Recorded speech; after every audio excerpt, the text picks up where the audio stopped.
নানা প্রতিকূলতার মুখোমুখি হওয়া নোবেল বিজয়ী ডক্টর ইউনূস এখন দেশকে নেতৃত্ব দেওয়ার অপেক্ষায়। দেশের প্রতিকূল পরিস্থিতিতে সামনের দিনগুলো তার জন্য কতটা চ্যালেঞ্জের।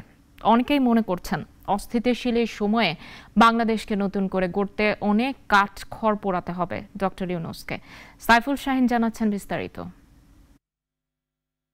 ছাত্র জনতার অভ্যুত্থানে শেখ হাসিনা সরকারের পতনের পর পরিবর্তিত পরিস্থিতিতে বাংলাদেশের অন্তর্বর্তীকালীন সরকারের প্রধান হিসেবে দায়িত্ব পেয়েছেন ডক্টর ইউনূস। প্যারিস থেকে ইতিমধ্যে দেশে ফিরেছেন।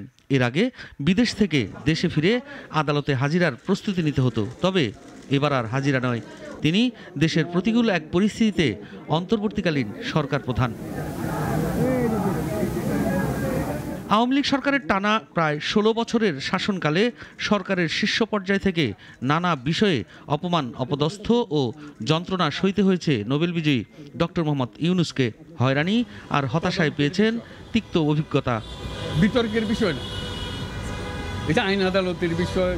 গত ৫ আগস্ট ডক্টর মোহাম্মদ ইউনূসের বিচার হওয়ার কথা ছিল ঢাকার একটি আদালতে। একটি দুর্নীতি মামলায় তার যাবজ্জীবন কারাদণ্ড পর্যন্ত হতে পারত, তবে মাত্র ২ দিনের ব্যবধানে ঘুরে গেছে তার ভাগ্যের চাকা।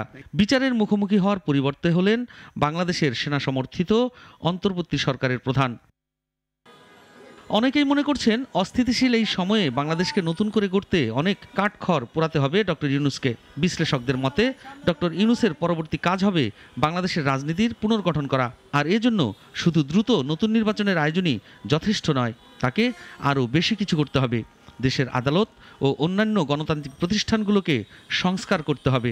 অন্তর্বর্তীকালীন সরকারকে দুটো জায়গাতে বেশি ফোকাসটা করতে হবে। একটা হচ্ছে যে কিছু ইলেকট্রাল রিফর্ম করতে হবে, আমাদের গণতান্ত্রিক প্রক্রিয়াটা যাতে সঠিকভাবে হয়, একতন্ত্রের জন্য আবার ফেরত না আসে। অর্থনৈতিক দিকে অবশ্যই কয়েকটা জায়গায় নজর খুব তাড়াতাড়ি দিতে হবে, সেটা হচ্ছে মূল্যস্ফীতিকে কমিয়ে আনতে হবে, করতে হবে। নতুন সরকার মানুষকে রক্ষা করবে, মানুষের আস্থাভাজন হবে, এমনটাই প্রত্যাশা দেশের নতুন এই কাণ্ডারির। যদি আমাকে প্রয়োজন মনে করেন, তাহলে আমাকে প্রয়োজন মনে করলে আমাদেরকে দেখাতে হবে যে আমার কথা আপনারা শোনেন। আমার কথা না শুনলে আমার কোনো প্রয়োজন নাই। সাইফুল শাহীন, নাগরিক, ঢাকা।